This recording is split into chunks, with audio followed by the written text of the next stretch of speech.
Welcome to Headline Simsbury. I'm Karen Handville.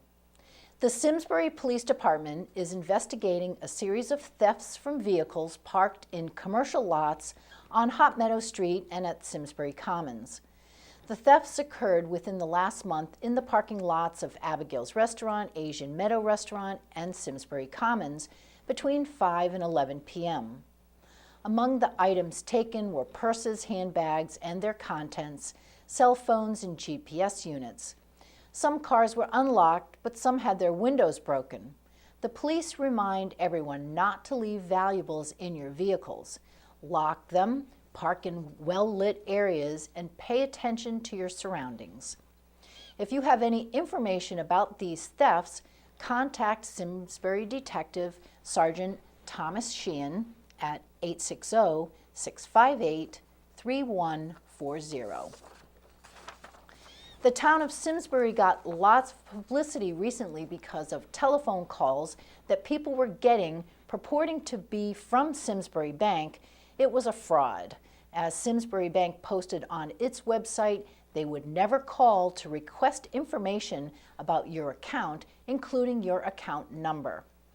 The State Department of Banking said it wasn't just Simsbury residents who were the targets of the telephone scam, requesting private account information, adding that financial institutions would never call to ask you to provide such personal information over the telephone, and certainly not with an automated call. They advise state residents who get such a call to hang up and call your bank directly using the number provided on your card. If you believe you were a victim, contact your bank or financial institution immediately. You can also contact the Department of Banking Consumer Affairs Division at 800-831-7225. In other town news, one of the major issues facing Simsbury over the next 2 years is what will happen to the Hartford building as well as the sprawling property at 200 Hot Meadow Street. SCTV cameras were there on February 26th when the Simsbury Chamber of Commerce hosted a breakfast to describe the unusual and cooperative process involving the town and the company to market the Hartford building and property. Part of the presentation included the showing of a video which showcases the building and the property as well as the town of Simsbury. Situated on a 173-acre wooded expanse bordering the Farmington River in Simsbury, Connecticut, 200 Hot Meadow Street represents a unique opportunity for a large corporate user to lease or acquire a signature Class A office property. Available for sale or lease, 200 Hot Meadow is a 641,000 square foot corporate headquarters facility, formerly 100% occupied by the Hartford Life Insurance Company. The property is designed in a pod configuration with multiple entrances and large efficient floor plates that are easily subdivided.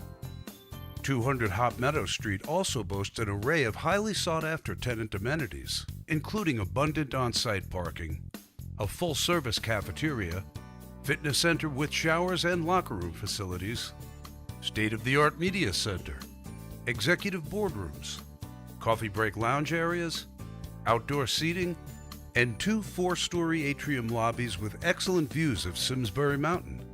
200 Hot Meadow Street's park-like campus setting in Simsbury provides abundant greenery, walking paths connected to the town's rails-to-trails system, and unobstructed views of the Hubline Tower in a tranquil, picturesque location, while offering convenient access to numerous retail and business amenities located on nearby U.S. Route 44.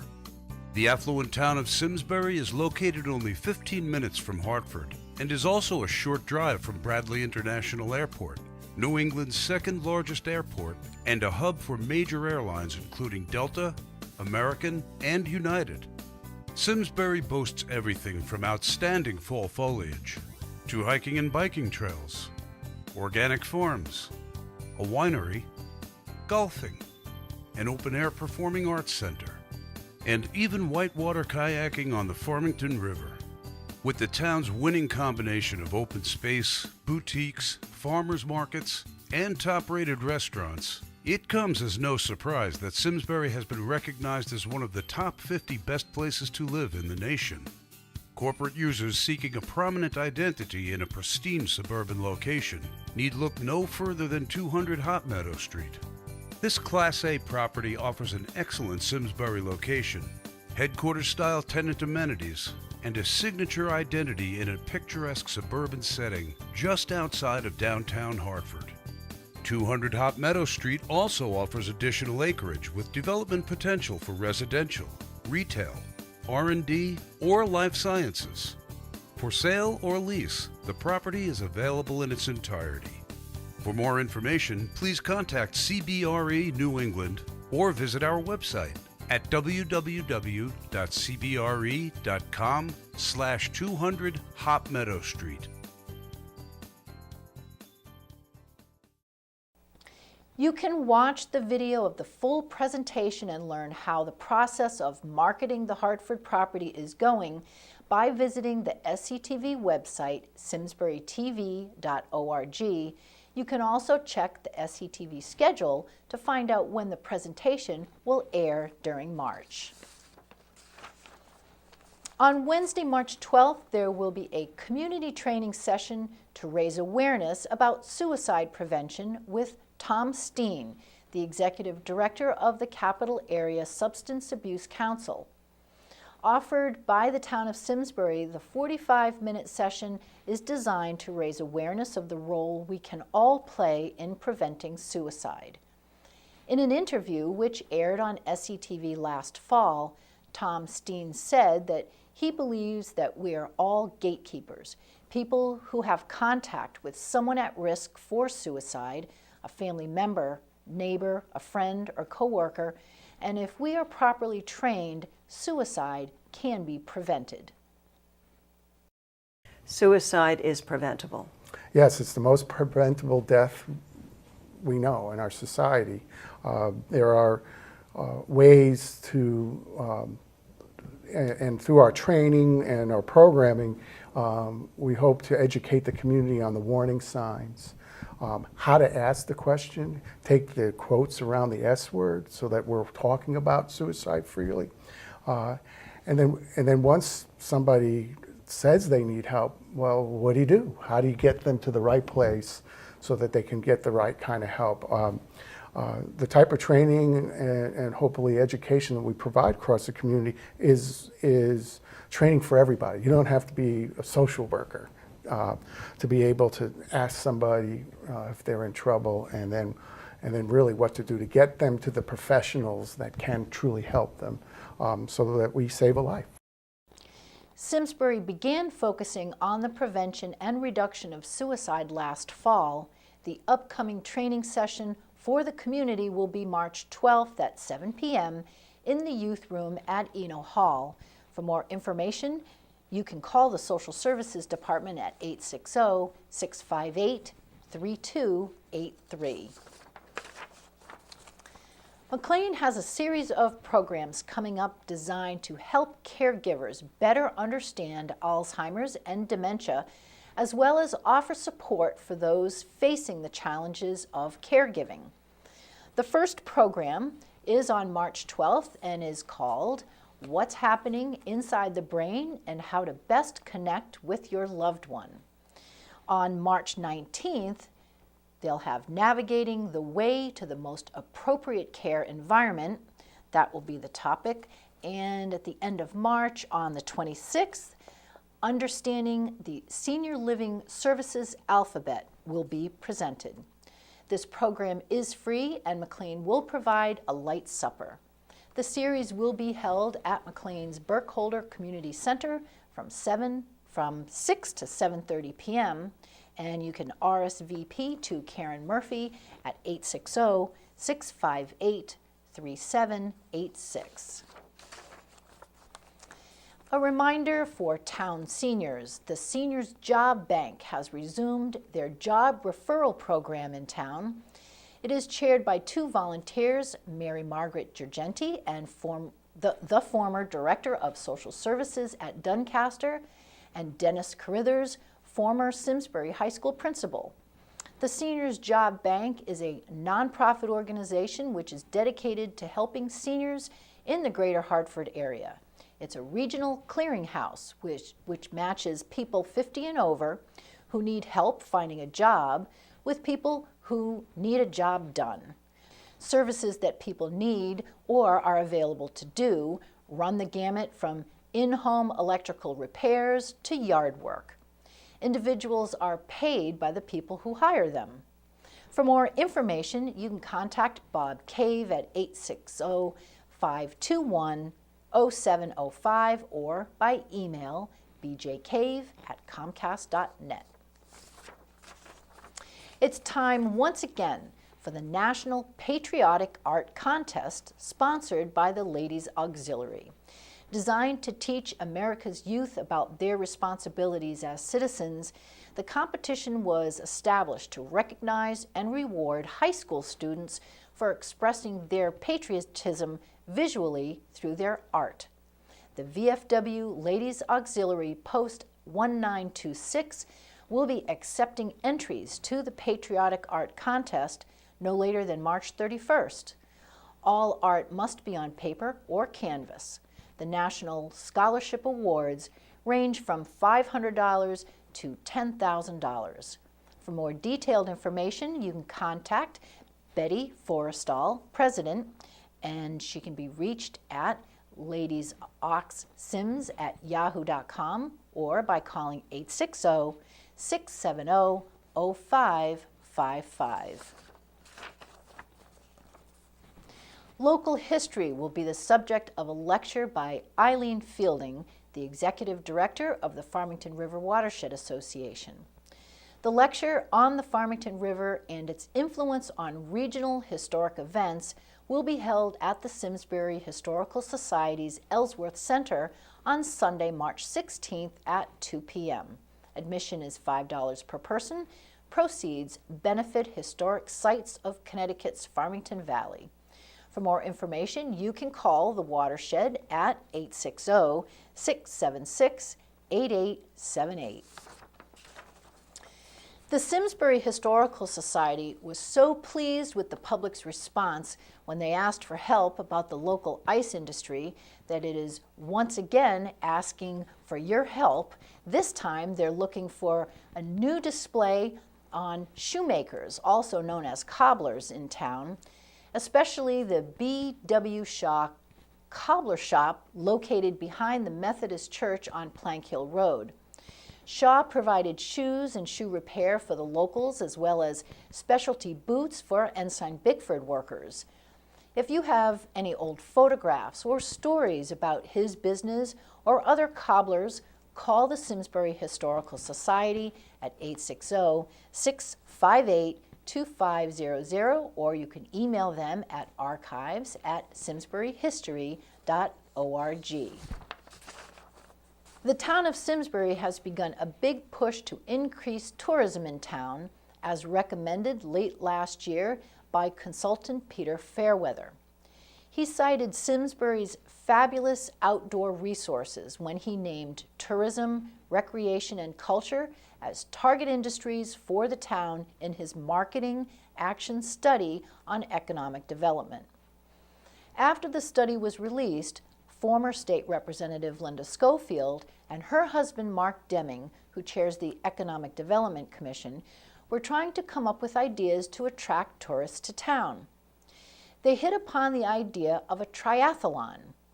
Linda Schofield recently described what the triathlon would consist of in an interview on SCTV. The first segment, it'll all start on Riverside Drive, on the north part of Riverside Drive. That's what's called the transition zone. Mm-hmm. So runners will start there and they'll go up onto East Weetog. And immediately once you make that turn on East Weetog, actually I have a little map here. Mm-hmm. Once you make that turn, there's a hiking trail called the Owen Mortimer Trail that goes up to the power lines in Penwood Forest. And then there's a big loop trail that we've pieced together up onto the ridge. So we kind of call this the River to Ridge triathlon. Okay. And then back down the Owen Mortimer Trail to Riverside. Okay. And then they'll hop on their bikes, go over Drake Hill Bridge, up Iron Horse, all the way Okay. to 315, Yeah, okay. back on Terry's Plain, and do that loop twice. That's 12 miles. The triathlon will be on Sunday, May 18th. For more information or to register, go to trysimsbury.com. Another major outdoor event is coming up in town in just over a month, the 5th annual Whitewater Triple Crown Championships at the Terriffill Gorge on the Farmington River. The event draws 40 or more of the best competitive paddlers from the U.S. and Canada, including current and past world champions. The event is hosted by the Terriffill Village Association. Board member Frank Haviland described the existing events for SCTV in the latest Simsbury View program. It's a great spectator event because you can literally walk right down to the edge of the water in East Granby and line up along the shore, so you can kind of choose the vantage point that you like. Okay. And there are thousands of cameras there. It's a very photographic kind of a photogenic kind of an event. Yeah. All the bright colors and moving pictures, and they're very close. They're as far away as you are from me in some parts of the course. The Whitewater events will be held on April 12th and 13th.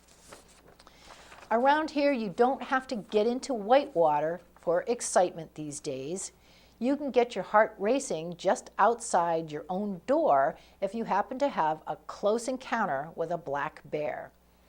Those encounters are happening with more frequency these days, and you can learn all about black bears, their history, biology, and management in Connecticut at the Simsbury Public Library at 2 p.m.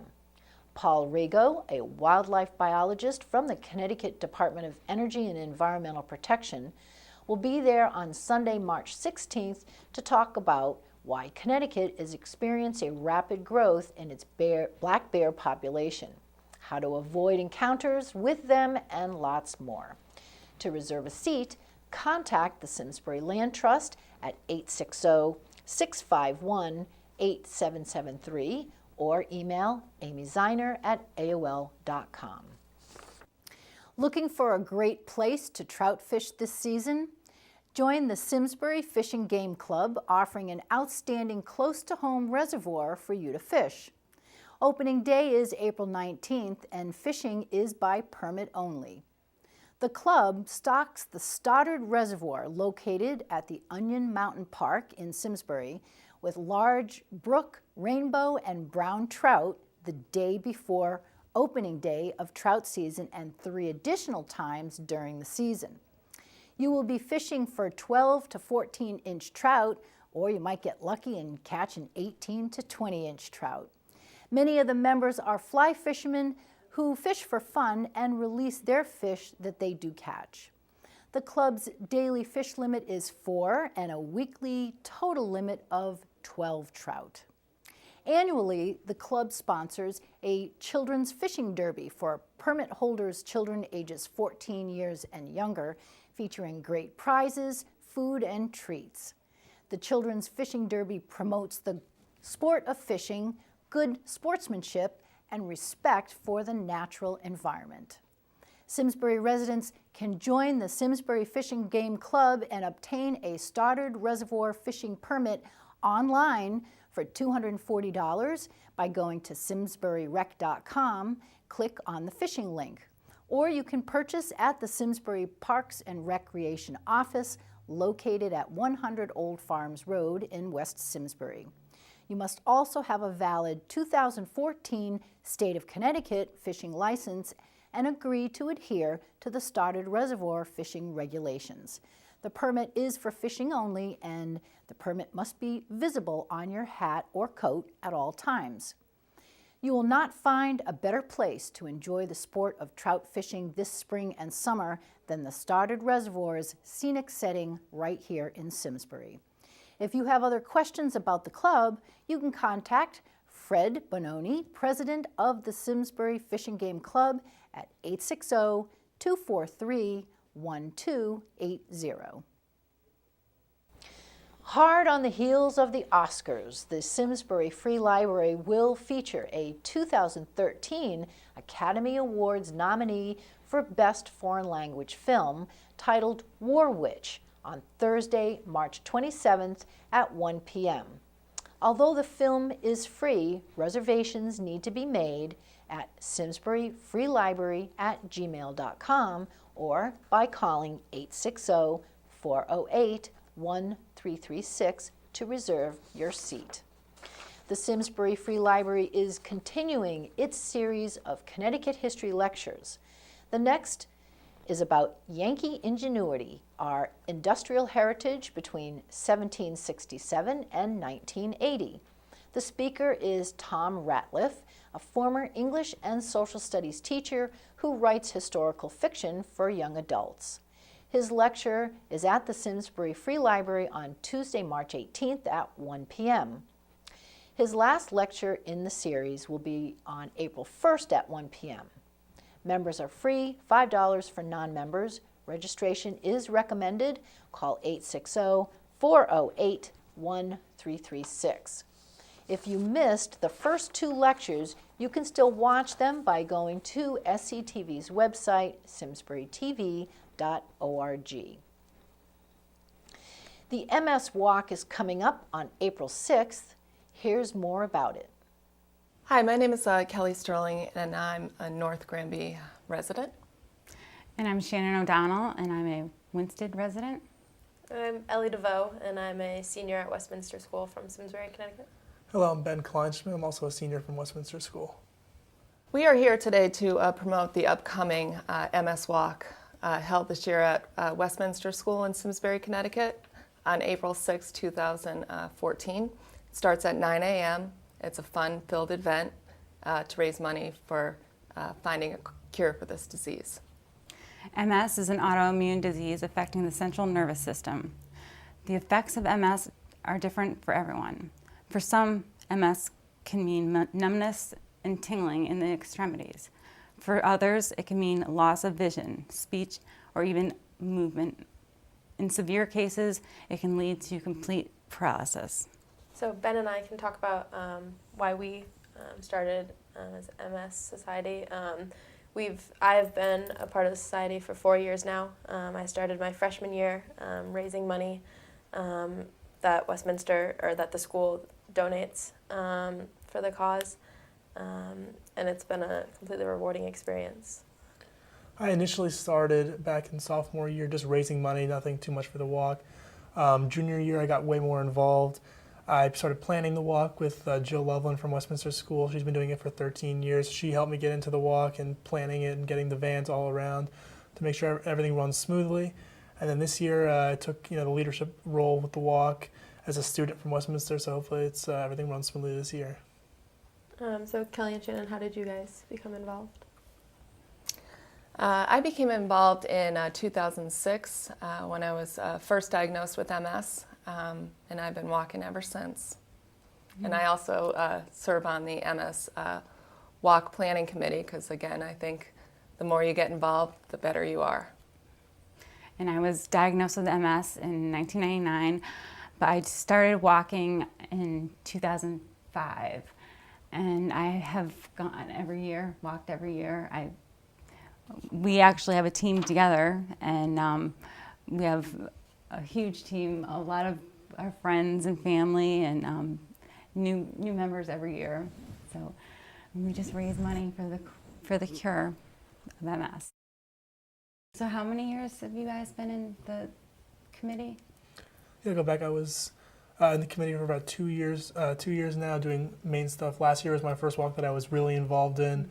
Just making sure everything goes smoothly with the walk, getting everything set up, and that kind of stuff. I was in the vans. Westminster supplies vans, so if anyone gets tired along the walk, we can pick you guys right up, and just coordinating the vans and all that kind of stuff. Crucial things, for during the actual walk. Yeah, Ben and I spend a lot of time organizing the Westminster Volunteers. We have over 100 students and faculty who come down on that Sunday and help set up from 7 in the morning or the day before we set up. There's a band at the end in the rink. The MS Society provides sandwiches from Subway. So it's a really good time. And that's what Ben and I help organize all of the Westminster volunteers. Especially Westminster is lucky enough to give us, their rink and the use of most of their, area, of their land. And there's a short walk that's around just the campus, which goes around. So it's a beautiful, walk, especially in the spring when the leaves are coming back. It's a great walk. Or we go around Simsbury Town. Simsbury Town is also nice enough to show us that. And Westminster lets us use their rink. Within the rink, you can, sign up within the rink, or you can sign up before online if you want to. But Westminster's a great place for the walk, I would say, for sure. It's beautiful. It's really beautiful. It's like the kickoff to the summer or spring for me. It's just like, and I love that it's rain or shine, because it's just as fun when it's raining, because it's just a bunch of people walking together for the cure, and we're all excited to be out and about. So it's a great event. It is. It's a very fun-filled family event. There's face painting. There's walking. So there's people with strollers. With their younger kids with dogs. Lots of dogs. Yeah. It's just a great event and a great thing to raise money for. And again, it's taking place on Sunday, April 6, 2014. You can register online at ctfightsms.org. Registration starts at 8 in the morning and the walk starts at 9. You can also send donations to the Connecticut chapter or the website below on the screen. And again, there are more than 6,000 residents in Connecticut currently fighting the battle against MS. And there are 2.5 million people worldwide. So again, if you would like to join us on April 6, 2014, we'd love to see you there. Again, the walk starts at 9. It's a fun-filled event, and it's for a great cause. Hope to see you there. Did you know that just in the last month, SCTV volunteers covered 2 Board of Selectmen meetings, 2 Board of Education meetings, a Board of Finance meeting, 2 Planning Commission meetings, a Zoning Commission meeting, a Design Review Board meeting, and a meeting on the new draft code for the Hartford. All those meetings which keep you informed about your town government and decisions that are being made that impact your life were recorded by volunteers using remote cameras. If you would like to volunteer or sign up for free training, visit us in the lower level of Eno Memorial Hall. Call us at 860-658-1720 or email us at simtv@yahoo.com. Join our team of volunteers. We would love to have you. And in the meantime, follow us on Facebook, YouTube, and Twitter. The SCTV staff and Board of Directors would like to thank all of you who have given us financial support to help us keep our town residents informed. Thank you for joining us. I'm Karen Handville, and we are SCTV, your town, your schools, your government.